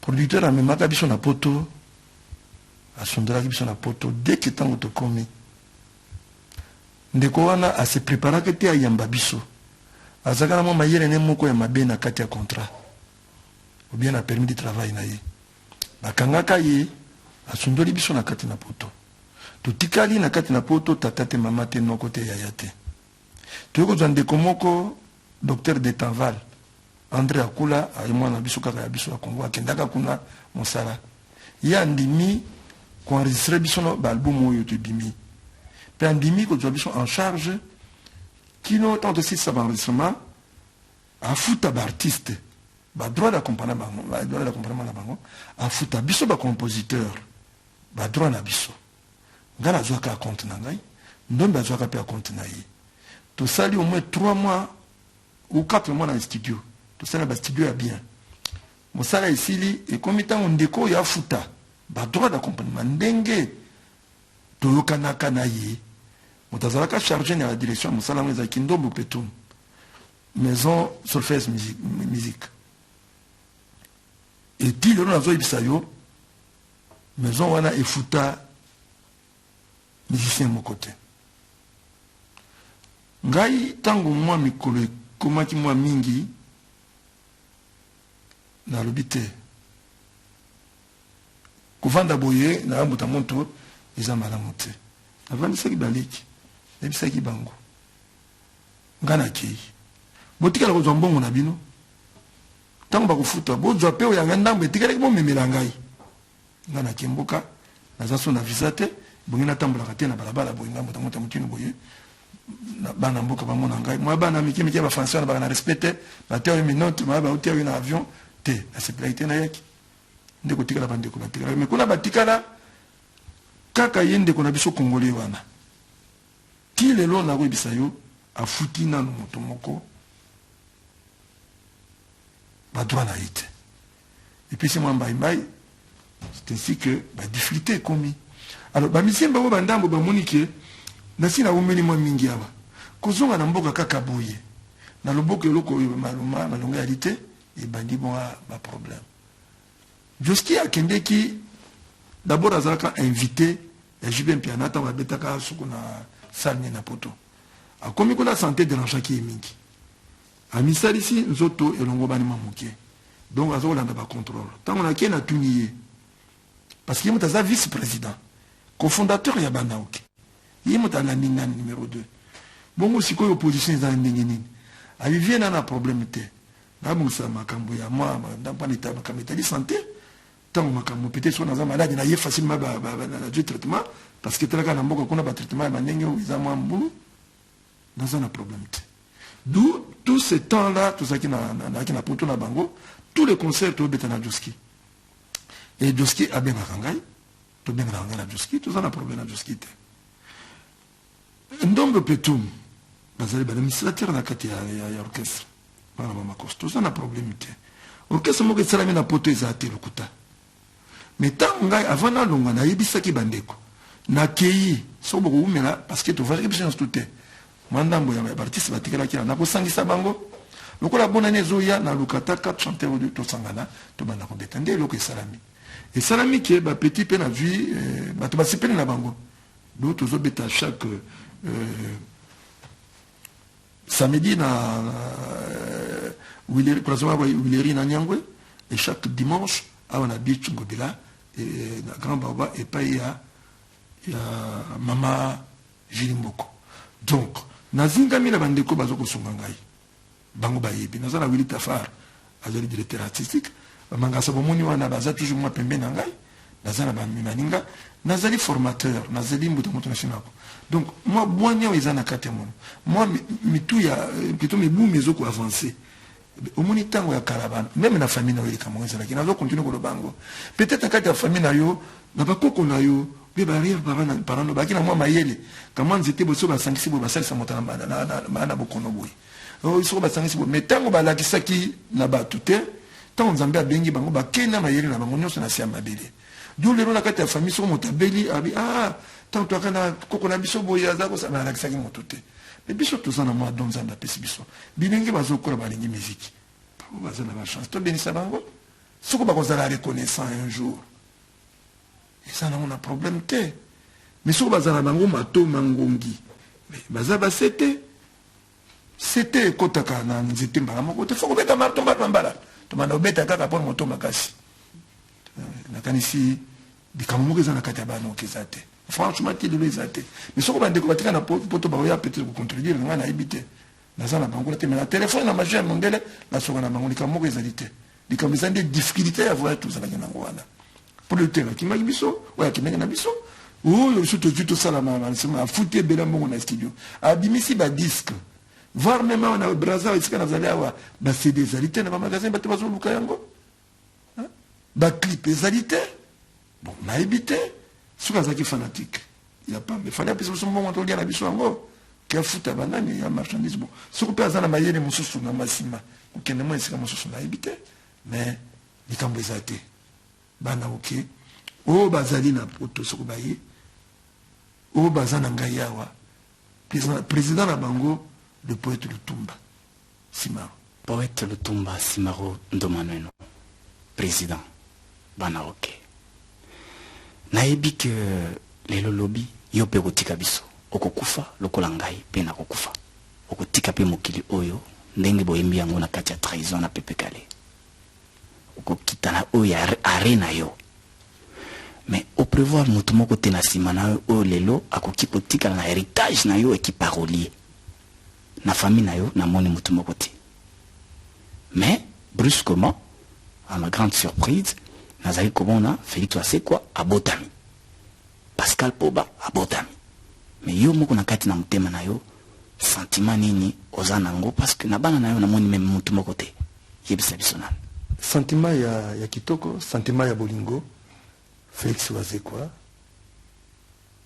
azali parmi la grand parlerier ya mboka na biso et na sepelaka ne parce que ayebi kondima moto atanga pe komona ngai esala ngai sengo Azana Boigna, Pascal Poba, c'est un parolier. Asa encore moi makasi ya mata. Baza moi mingi na kati ya famille. Sokope totali kofi. Azana maloba kitoko. Kati ya banzembo na ye. Tuka maloba soko yoki banzembo kwa ba zéro faute. Eza moi mingi ona ko votanga. Donc baleki baza moi mingi basa musala kitoko. Ceux qui m'ont invité nanda kwa moto que maman alambi biloka kolia et zakape sengotan aussi ce kolia oh maman pondo na le lolo en tout cas et puis sa maman est sengo et ça le kolanga là-bas que Simaro c'est une école c'est vrai que tant on a yi na masese na katena ok jazz ngana yaki na oyangali likabo na yaki na yangali banga na kotia pe na katena neno ke jazz et comme nazali on paye ba musiciens pe ba jeune bana ba botami bazoya bazolana biso pe tokutaki donc on a comme modèle modèle wana bato baza na bwanya bazolanda na kati ya bana basala mosala kitoko. Donc na kati ya bana nanga c'est vrai que mwana bimite naki na Robert Lutumba akobeta basi azoyemba kota makambo église kwa kena Londres basala informatique. Donc on dirait côté ya ngai la musique azali souté. Mais nazali pe souhaiter te kana zana mwana azala nani évidemment za ka do nzambe parce que mosala ngo pona nkoma esiko yo suna bamboko nzambe biso sa Afrique za pe ma passe. Mais tozali artiste tozali obligé to koma na ontina suka ajunga na komi timo ko bono tika ngana sema bele na kotika la kaka artiste nazala musala muso ko salate. Félicitations à affilié François. C'est quoi c'est félicitations à balé qui ont non so bazo sala musala. Soko yebi kulula baninga okoyeba kolata. Soko lati kitoko songa na lulinga o cravate na yo kitoko ya sapato na kitoko. Monga na jambongo pe akiko na lubi kiso yebi kulula okoyeba kolata. Donc so beaucoup misa moninga na motema ya solo okoyeba pe loko ya sala kwa na oyo komisa kaye. Voilà. Diwa yali zerabisho so memo tokoloba. Tuzana batu mususu babanga na bango liwate me babanga mabio basana mokili mokoloba kusambisa ye. Mais liwa ko kima yango. Pardon ko banga yango ko kima yango te. Ce côté me batu musufu tabatike bakangate na ba américain ko ba comité na mars. Mais liwa ko landa bango kaka. Mokola ngo ngeko beta. Adeli kaka. Papa Lutumba. Na ndenge tosali ya biso interview tosololi depuis tobandaki otangi fenya le père ki bobande ko ya ko bina musique awa bosali ba fête na bino awa bosali bienga na bino awa. Est-ce que eba ki fenya fils avant de répondre na iloba wana musique na biso ya Congo Kinshasa ya deux Congo Congo Brazzaville Congo Kinshasa yo zali komona yango ndenge nini parce que bato mususu bani ba séparer biso yo lobi nini. Pardon, na ndengo lobi so na yebaki papa Fenya, na yebaki Macedo, est-ce que na yebaki Fenya le fils, oui, na yebaki Nkondo Fenya le fils, parce que dernièrement kutu, il fallait bana oke na orchestre na ye to bana ko sala weekend o bango ba yiki sasa weekend le rebiste ko beta malheureusement projet na biso isuka kana katanzela. Alors na mutuna na yo ya ko muziki ya wa bato sobangi ba kabola biso mais bato songa kabola biso binote bino ba animateur ba télévision bino ya ba animateur ba radio bino ba journaliste parce que musique yo ko banda kala tant que basé la yimbi féliciter azaki mo sangambo kuna te na bité so ebili solango féliciter azaki wana Brazzaville et donc anga tango bakati na ngamba na negro jazz bayena na barabara etaga na bar Air France avant bayana au jazz tout à l'heure natanga ki aimé wa bolingo musique na biso ezali biso to bana na pasa donc Congo yo na Congo soko nzembo na ngai bilonda na yimba ni nakati Franklin Bokaka yimba nini ebale ya Congo ezali lopango te ezandenzela pas une culture et saine. Mais bino ba panzi sango. Mais écoutez omoni nzala izokota na mboka je yapena mabe moi mingi. Parce qu'il faut le bien on bala mususu. Mais biso yulu mabiala to yeko beta awa. Ngana zo vana na petit logis, hôtel petit logis. Pemena tusikal. Et c'est qu'en face de l'eau, il y a Tournambemba, je crois. Aujourd'hui, Yulu Mabiala a en 1966. Donc, quel est qui ça? Tourna Yulu. Yulu a salé apprentissage, naïe. La katana oke jazz, et guitare ya Simaro Izali. Ce qui n'a pas senti Nzemba Liboso Yulu a yemba na disque Izali ya Simaro. Ondi makate, na motema okomitunaka. Et ngana yulu to travail na assisté dans la salle première chanson et salle succès Marie Elena oh bolingo pasio yulu azali on a place sur l'anga yulu to vandi mbula na mbula ba Michel Boibanda bayana negro band na Kisasa bazobeta na releba na bandalungwa epai ya papa Kibangu Chibangu Albert. Donc au monique les rois chaque samedi au Mona African Jazz irawa artiste awa katsi tout ça qui na bonde komoko kondimate tout ça la musique moko rythme moko. Mais lelo ceux qui battu ba kabola biso ba kozala bon ba koki otika na soni parce que ningo nazoloba lingala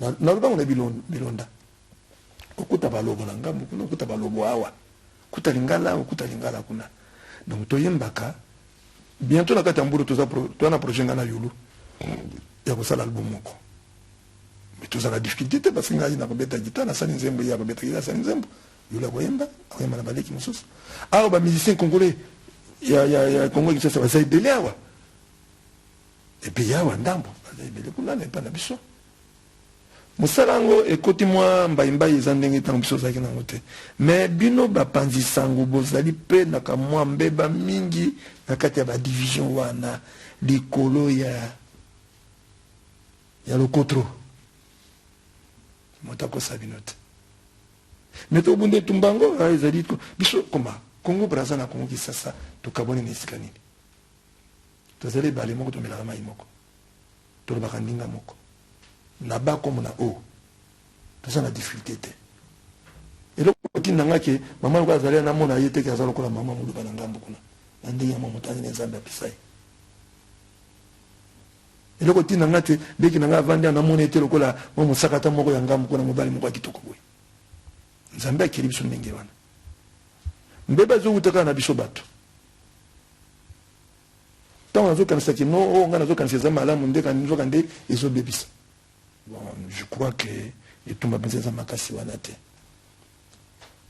musique za kamoko to betaka rumba ko banda tango ya Polo Kamba ba mundanda baye mundanda sali succès na ngoma na Kisasa aboni boni mundanda luka bandeko tongo etani ndeko ya makambo kunate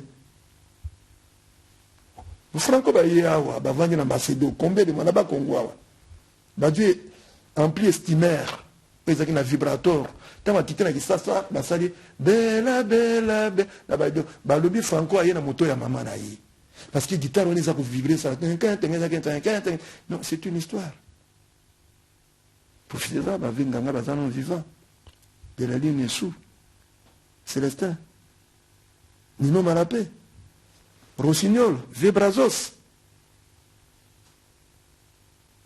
Michel Boibanda Yuru Engana Zanon peut-être moi Mikolo tant que Kokibo Sangisa Biso tout ça la mission bana bazoya bayeba ezalaki nini ezali penini s'il faut pas comme tout ça la bato ya mayele s'il faut pas comme butu on m'appelle beaucoup de français les kana ba télévision na bana ne pas comme makambo mais beaucoup comme appelle makamba culture ya kitoko bana batanga lobi c'est beauté exemple poète Lutumba bato bazolanda biso baningi bayeba yo lelo yebani oke mokili mobimba mais ngai na kokondima bongo te fo yanolanga apport na yo pona évolution ya musique africaine héritage na yo kotikela baleki eza wapi eloko nini osali penza oyo baleki bakotikala baoloba wi akendaka me atikela biso oyo yango na musique na biso pe emati likolo ne serait-ce que sur le plan africain pourquoi pas mondial.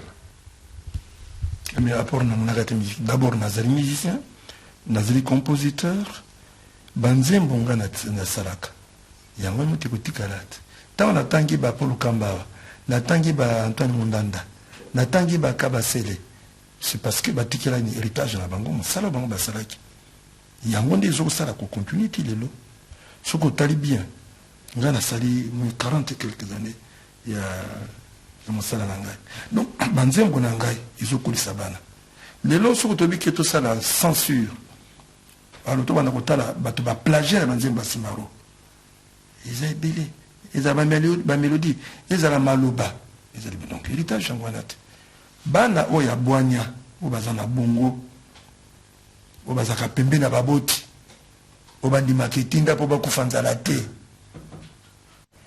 o batunaka po balia nyama ikila te héritage na bango eza epolele nsima baza nani c'est compositeur alanga nzembo yango nde natiki c'est vrai que natamboli mikili oyo olobi wana mais mosala wana moto etambwisi nga wana te bana oyo balandi nzela yango oyo baza deja na kati ya nzela yango bazomona bomengo nango te bamona bomengo nango héritage na yango wana ngai nakanisi nosi na banzi na yango minute tout à l'heure ngai nasali naza na esika nzambe ati ngai nazosala mosala nzambe ati ngai quelque part biso mpe toloka bapaster te donc tozokobesa liloba te mais ça dépend ya mwana nini oyo alandi liloba nini nsima balobaki epe akoki koutilize yango epesi ye nini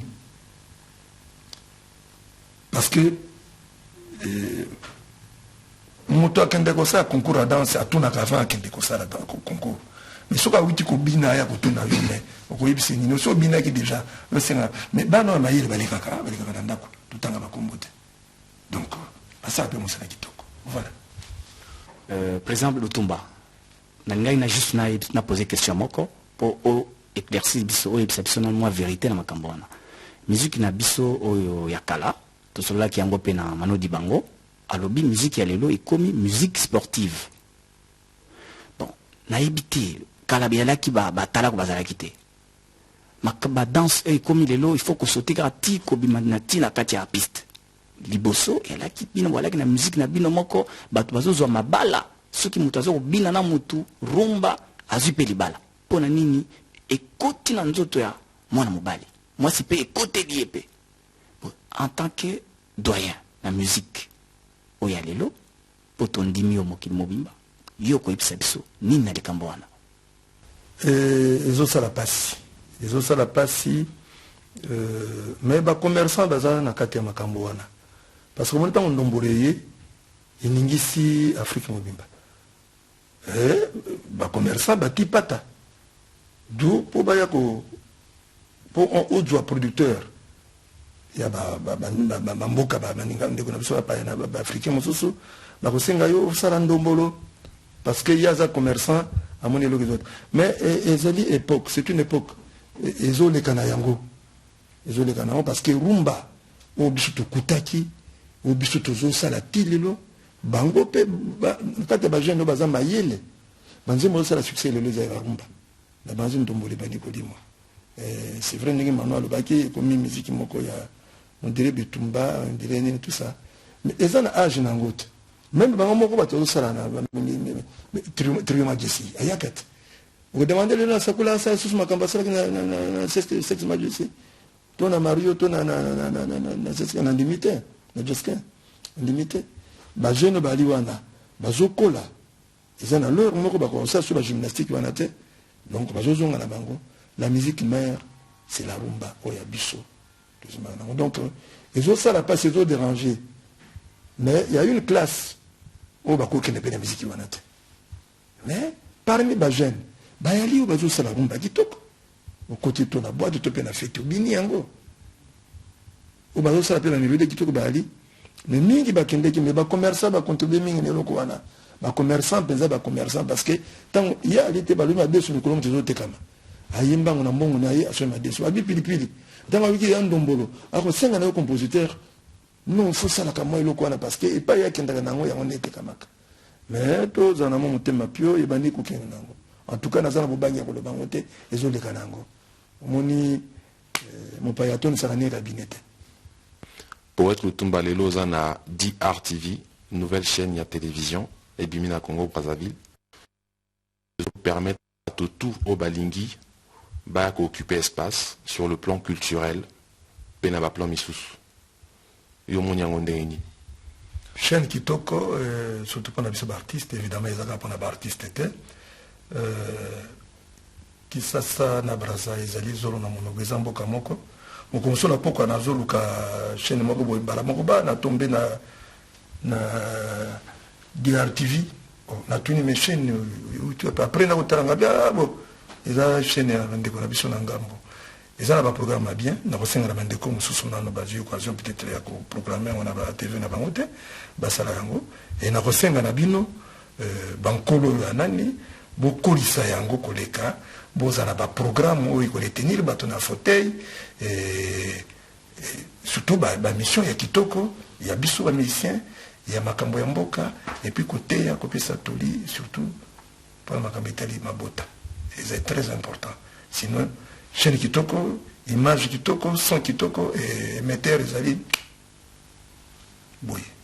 Poète Lutumba lelo ozongisi molimo epa kolo Yesu bato bazawana bazolela bama bani pai bana pe pai baninga loyembo pe bazawana ba jeune pe bali me yo na mbeto na yo olingo pesa bato toli bokolo bani ngonga wana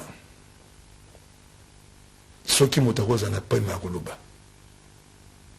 parce que tozalaka nango te mais soko toli akopesa ezali na mokili kotindaka mabe ekende ojila yo na coin te parce que eza malamu te parce que na mokili toyaka na ngonga moko boye na ntango moko boye ozali na posa osenga pardon mais mongongo ezobima te oza na sa opesa loboko na moto mpo ozala kolobana na ye te po peut-être osenga bolimbisi be olimbisa ye mais loboko ezotomba na lisusu te oza na posa otala moto oyo omona te mikolo eleka mingi miso ezofungana te c'est parce que na mokili toliaka kaka biloko ekufa okolia soso ezotambola te okolia ngombe ezotambola te oliaka biloko ekufa donc il faut toujours kozelaka oyebaki mokolo wana ekozala. Alors, tous les trucs que ça n'a pas tout ça n'a pas bien à mokilité. Parce qu'il n'y a pas tout qui est tout évité. Et ça, moi, difficile peut-être. Mais il y a une question à Kolinga. Parce que dans le baka, mbumano so ya bololo, sukali na weza na kati ya bongo. Soko lingi, est-ce que bolingo yara kama beza la kati? Liwa izanzela bisonyoso. Pesa tuli na batikali batambula na nzela ya sembwa lelo tozomona nini ndoki ezalaka pouvoir ezalaka na chaque famille mais de l'on a ba quartier bakomi kokaba ndoki na bana ya bato et comme eloko moko pambali seki c'est parce que peut-être ba siècle ngo esengi ndenge wana mais ndoki yango ezopesa liwa